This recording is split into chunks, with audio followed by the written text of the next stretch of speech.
Patriarcas e Profetas. Capítulo 37. A rocha ferida.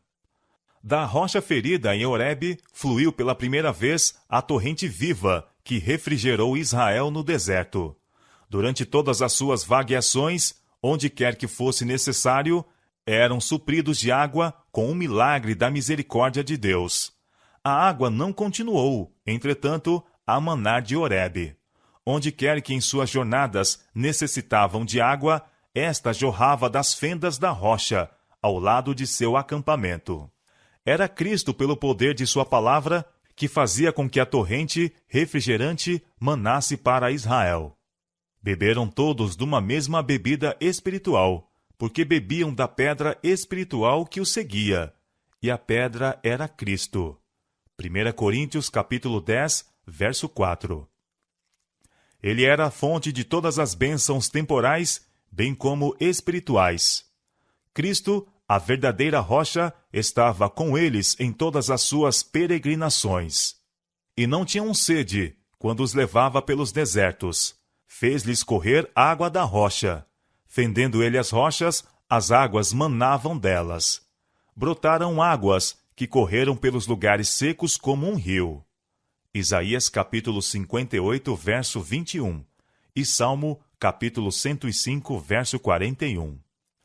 A rocha ferida era uma figura de Cristo, e por meio deste símbolo são-nos ensinadas as mais preciosas verdades espirituais.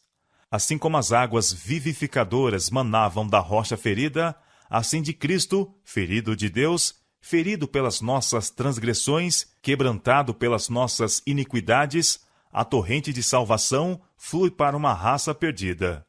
Assim como a rocha foi ferida uma vez, semelhantemente Cristo deveria ser oferecido uma vez para tirar os pecados de muitos. Hebreus capítulo 9, verso 28. Nosso Salvador não deveria ser sacrificado segunda vez, e é tão somente necessário àqueles que buscam as bênçãos de sua graça pedi-las em nome de Jesus, derramando o desejo de seu coração em uma prece feita no espírito de arrependimento. Tal oração levará perante o Senhor dos Exércitos os ferimentos de Jesus, e então de novo fluirá o sangue doador de vida, simbolizado pelo fluir da água viva para Israel. A emanação da água da rocha do deserto foi celebrada pelos israelitas depois de seu estabelecimento em Canaã, como demonstração de grande regozijo. No tempo de Cristo, esta celebração se tornara uma cerimônia muito impressionante. Ocorria por ocasião da festa dos tabernáculos, quando o povo de toda a terra se congregava em Jerusalém. Em cada um dos 7 dias da festa, os sacerdotes saíam com música e coro dos levitas a tirar água da fonte de Siloé, em um vaso de ouro. Em seguida, pelas multidões de adoradores, em tão grande número quanto podiam ficar perto da fonte, dela bebendo, enquanto surgiam os acordes jubilosos. Vós, com alegria, tirareis águas das fontes da salvação. Isaías capítulo 12, verso 3. A água tirada pelos sacerdotes era então levada ao templo, por entre sons de trombetas e o canto solene. Nossos pés estarão dentro dos teus muros, ó Jerusalém. Salmo capítulo 122, verso 2. A água era derramada sobre o altar dos holocaustos, enquanto repercutiam cânticos de louvor, unindo-se as multidões em coros triunfantes com instrumentos musicais e trombetas de baixo diapasão.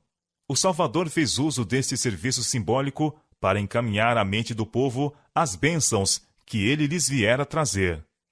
No último dia, o grande dia da festa, foi ouvida sua voz em tons que repercutiam pelos pátios do templo. Se alguém tem sede, venha a mim e beba.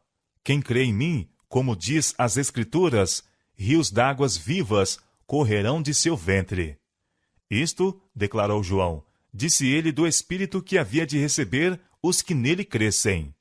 São João capítulo 7, versos 37 a 39. A água refrigerante, borbulhando na terra ressequida e estéril, fazendo com que o deserto floresça, e fluindo para dar vida aos que perecem, é um emblema da graça divina que apenas Cristo pode conferir. E é como água viva, purificando, refrigerando a alma. Aquele em quem Cristo habita tem dentro de si uma fonte incessante de graça e força. Jesus consola a vida e ilumina a senda de todo aquele que em verdade o busca. Seu amor, recebido no coração, expandir-se-á em boas obras para a vida eterna. E não somente abençoa a alma, em que ele se expande, mas a torrente viva fluirá em palavras e ações de justiça, para refrigerar os sedentos em redor daquela alma. A mesma figura empregou Cristo em sua conversa com a mulher de Samaria, no poço de Jacó. Aquele que beber da água que eu lhe der, se fará nele uma fonte d'água, que salta para a vida eterna. São João capítulo 4, verso 14. Cristo combina os dois tipos. Ele é a rocha, ele é a água viva. As mesmas figuras, belas e expressivas, encontram-se em toda a Bíblia. Séculos antes do advento de Cristo, Moisés o indicou como a rocha da salvação de Israel. O salmista dele cantou como sendo libertador meu, rocha da minha fortaleza, rocha que é mais alta do que eu, rocha de habitação, rocha do meu coração, rocha em que me refugiei. No Cântico de Davi, sua graça é também descrita como águas frescas entre verdes pastos, ao lado das quais o pastor celestial guia seu rebanho. Outra vez, tu os farás beber da corrente das tuas delícias, porque em ti está o manancial da vida. E o sábio declara: ribeiro transbordante é a fonte da sabedoria. Provérbios capítulo 18, verso 4. Para Jeremias, Cristo é manancial de águas vivas. Para Zacarias, fonte aberta, contra o pecado e contra a impureza. Jeremias capítulo 2, verso 13 e Zacarias capítulo 13, verso 1. Isaías descreve-o como uma rocha eterna, sombra de uma grande rocha em terra sedenta. Isaías capítulo 26, verso 4 e Isaías capítulo 32, verso 2. E ele recorda a preciosa promessa, trazendo vividamente à lembrança a torrente viva que flui para Israel. Os aflitos e necessitados buscam águas, e não as há, e a sua língua se seca de sede. Mas eu, o Senhor, os ouvirei. Eu, o Deus de Israel, os não desampararei. Derramarei água sobre o sedento e rios sobre a terra seca. Águas arrebentarão no deserto e ribeiros no ermo. Faz-se o convite. Ó vós, todos os que tendes sede, vinde às águas. E nas páginas finais do volume sagrado, este convite soa de novo. O rio da água da vida, claro como cristal, provém do trono de Deus e do Cordeiro, e o convite cheio de graça repercute através dos séculos. Quem quiser, tome de graça da água da vida. Apocalipse capítulo 22, verso 17. Precisamente antes de as hostes hebreias chegarem a Cádiz, cessou a torrente viva, que durante tantos anos jorrara ao lado de seu acampamento. Deus se propusera novamente provar seu povo. Prová-los-ia para ver se confiariam em sua providência ou imitariam a incredulidade de seus pais. Estavam agora à vista das colinas de Canaã. Alguns dias de marcha levá-los-ia às fronteiras da terra prometida. Achavam-se a pequena distância de Edom, que pertencia à descendência de Esaú, e através de cujo território se estendia o itinerário pelo qual deveriam ir a Canaã. Fora dada a Moisés a direção: virai-vos para o norte, e dá ordem ao povo, dizendo: passareis pelos termos de vossos irmãos, os filhos de Esaú, que habitam em Seir, e eles terão medo de vós. Comprareis por dinheiro comida para comerdes, e também água para beber, deles comprareis por dinheiro. Deuteronômio capítulo 2, versos 3 a 6. Estas instruções deveriam ter sido suficientes para explicar por que lhes fora cortado o suprimento de água. Estavam prestes a passar através de um território bem regado e fértil, em caminho direto para a terra de Canaã. Deus lhes prometera uma passagem isenta de incômodos através de Edom, e oportunidades de comprar alimento e água também, suficientes para suprir as hostes. A cessação da miraculosa emanação de água devia ter sido, portanto, motivo de regozijo, sinal de que terminara a vagueação pelo deserto. Não houvessem eles se tornado cegos pela sua incredulidade e teriam compreendido isto. Mas o que deveria ter sido prova do cumprimento da promessa de Deus tornou-se motivo para dúvida e murmuração. O povo parecia ter abandonado toda a esperança de que Deus os levaria à posse de Canaã e clamaram pelas bênçãos do deserto. Antes que Deus lhes permitisse entrar em Canaã, deviam mostrar que criam em sua promessa. A água cessou antes que chegassem a Edom. Ali estava uma oportunidade para andarem, por algum tempo, pela fé em vez de pela vista. Mas a primeira prova suscitou o mesmo espírito turbulento e ingrato, manifestado por seus pais. Mal se ouviu no acampamento o clamor por água, e se esqueceram da mão que durante tantos anos lhes suprira as necessidades. E em vez de se volverem a Deus em busca de auxílio, murmuraram contra ele, exclamando em seu desespero: Oxalá tivéssemos expirado quando expiraram nossos irmãos perante o Senhor. Isto é, desejavam ter sido do número dos que foram destruídos na rebelião de Coré. Seus clamores eram dirigidos contra Moisés e Arão. Por que trouxestes a congregação do Senhor a este deserto, para que morramos ali, nós e os nossos animais? E por que nos fizeste subir do Egito para nos trazer a este lugar mau? Lugar não de semente, nem de figos, nem de vides, nem de romãs, nem de água para beber. Os chefes foram à porta do tabernáculo e caíram sobre seu rosto. Novamente a glória do Senhor lhes apareceu, e determinou-se a Moisés: Toma a vara, e ajunta a congregação, tu e Arão, teu irmão, e falai à rocha perante os seus olhos, e dará a sua água. Assim lhes tirarás a água da rocha. Os dois irmãos foram perante a multidão, indo Moisés com a vara de Deus na mão. Eles eram agora homens idosos. Muito tempo haviam suportado a rebelião e obstinação de Israel, mas agora, finalmente, mesmo a paciência de Moisés vacilou. Ouve agora, rebeldes, exclamou ele. Porventura tiraremos água desta rocha para vós? E em vez de falar à rocha, como Deus lhe mandara, feriu-a 2 vezes com a vara. A água jorrou em abundância, satisfazendo as hostes, mas uma grande falta fora cometida. Moisés falara com sentimento de irritação. Suas palavras eram uma expressão de paixão humana, em vez de santa indignação, porque Deus houvesse sido desonrado. Ouve agora, rebeldes, disse ele. Esta acusação era verdadeira, mas mesmo a verdade não deve ser falada com paixão nem impaciência. Quando Deus mandara a Moisés acusar Israel de rebelião, as palavras lhe foram dolorosas, e difícil lhes era suportarem-nas. Contudo, Deus o amparara ao transmitir a mensagem. Mas quando tomou sobre si o acusá-los, agravou o Espírito de Deus e apenas fez mal ao povo.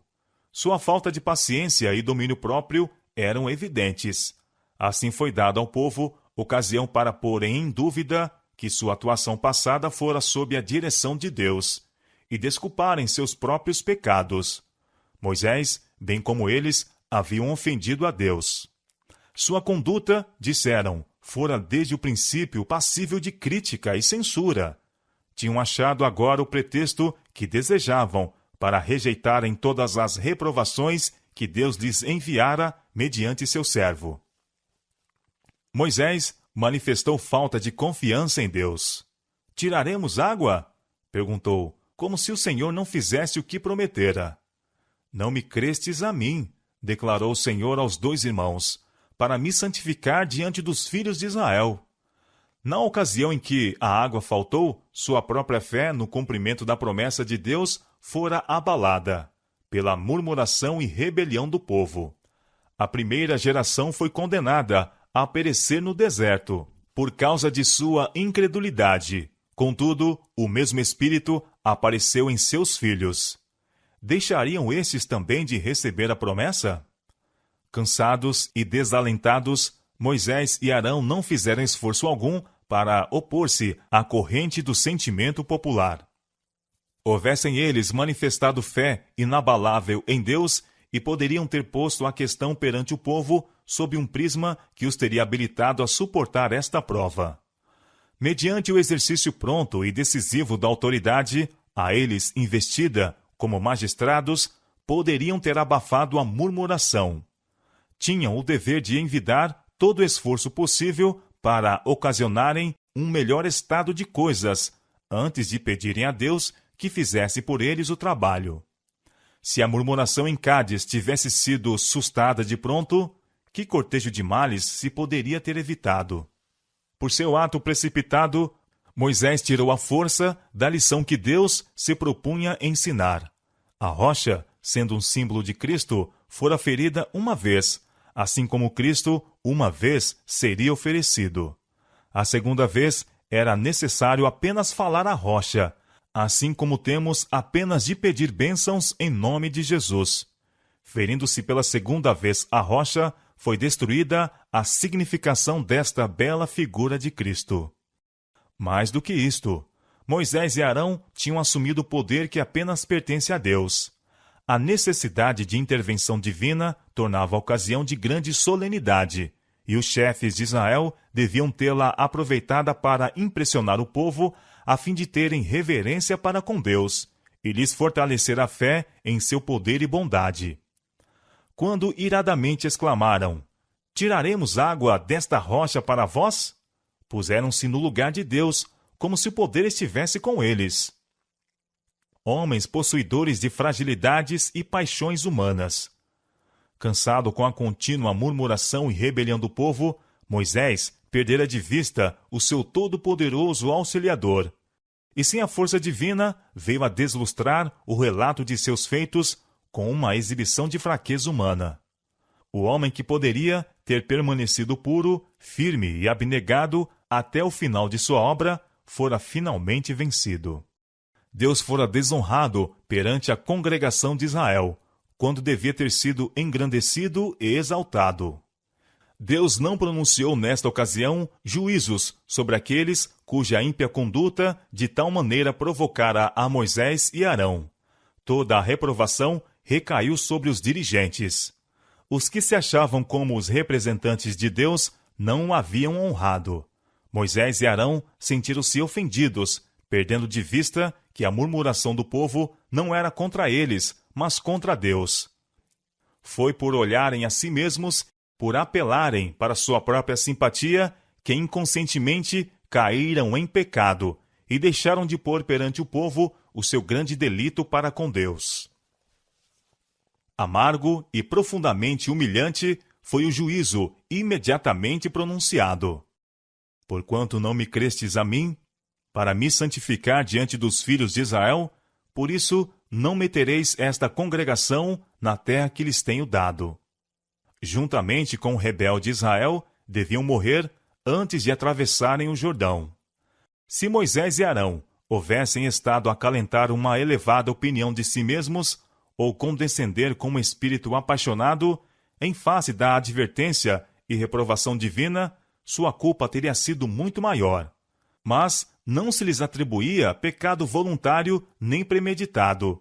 Haviam sido vencidos por uma tentação súbita, e sua contrição foi imediata e provinha do coração. O Senhor aceitou seu arrependimento, embora não pudesse remover a punição, por causa do mal que seu pecado poderia fazer entre o povo. Moisés não ocultou a sua sentença, mas contou ao povo que, visto ter deixado de conferir glória a Deus, não os poderia guiar à terra prometida. Mandou-os notar o severo castigo com que fora atingido, e então considerarem como Deus devia olhar as suas murmurações, acusando um simples homem dos juízos que pelos seus pecados haviam trazido sobre si.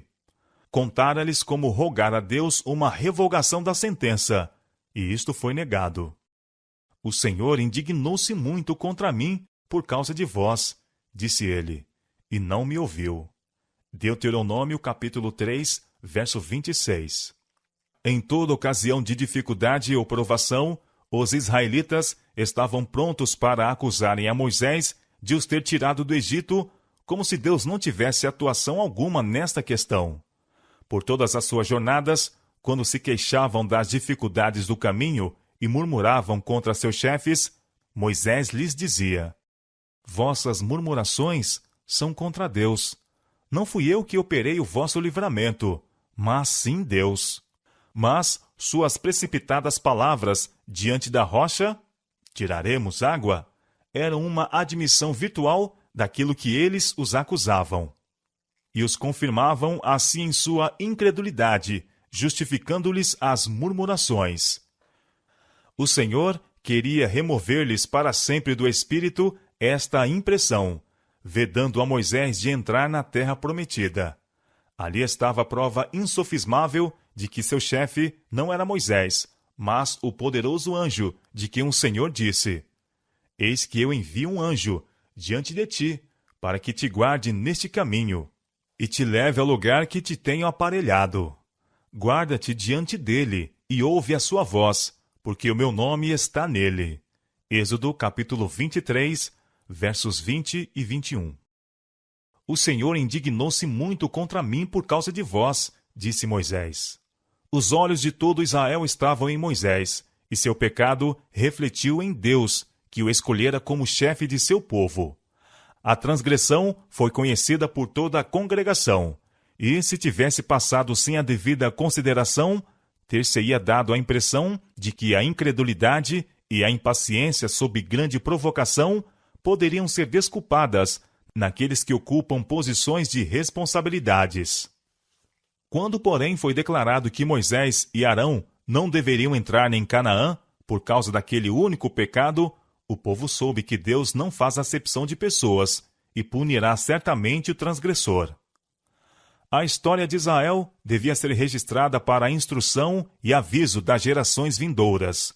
Homens de todos os tempos futuros deviam ver o Deus do céu como um governador imparcial, não justificando de maneira alguma o pecado. Mas poucos se compenetram da excessiva malignidade do pecado. Lisonjeiam-se alguns homens de que Deus é bom demais para punir o transgressor. Mas, à luz da história bíblica, é evidente que a bondade de Deus e seu amor o obrigam a tratar o pecado como um mal fatal à paz e felicidade do universo. Nem mesmo a integridade e fidelidade de Moisés podiam desviar a retribuição à sua falta. Deus perdoara ao povo maiores transgressões, mas não podia tratar com o pecado nos dirigentes do mesmo modo que naqueles que eram dirigidos. Honrara Moisés mais do que todos os outros homens na terra. Revelara-lhe a sua glória e, por meio dele, comunicara seus estatutos a Israel. O fato de que Moisés gozara tão grande luz e saber tornara mais grave seu pecado. A fidelidade passada não expiará um mau ato sequer. Quanto maior luz e os privilégios concedidos ao homem, maior é sua responsabilidade, mais grave é sua falta, mais severo seu castigo. Conforme o juízo dos homens, Moisés não era culpado de um grande crime. Seu pecado foi desses que ocorrem usualmente. O salmista diz que ele falou imprudentemente com seus lábios. Salmo, capítulo 106, verso 33. Perante o juízo humano, isto pode parecer coisa leve. Mas, se Deus tratou tão severamente com esse pecado em seu servo mais fiel e honrado, não o desculpará em outros. O espírito de exaltação própria, a disposição para censurar os irmãos, são desagradáveis a Deus. Os que condescendem com a prática desses males lançam dúvida sobre a obra de Deus e dão aos céticos uma desculpa para a sua incredulidade. Quanto mais importante é a posição de alguém e maior sua influência, maior é a necessidade de que cultive a paciência e a humildade.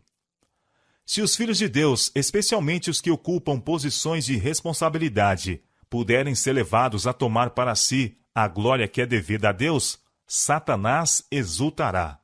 Terá alcançado uma vitória. Foi assim que ele caiu. Nesse ponto, alcança ele mais êxito do que em outro qualquer, ao tentar outros a ruína.